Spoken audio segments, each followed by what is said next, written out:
इस बार अब जो है 20,000 लीटर की जगह पूरे 50,000 लीटर।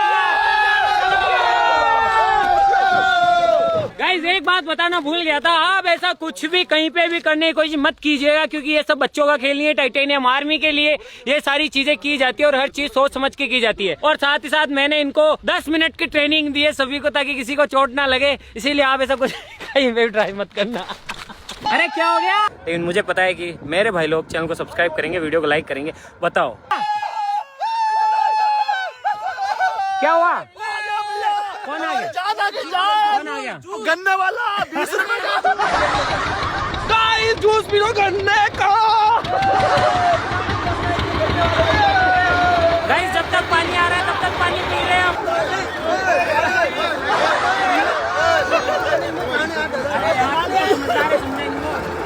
अबे जान तो लो।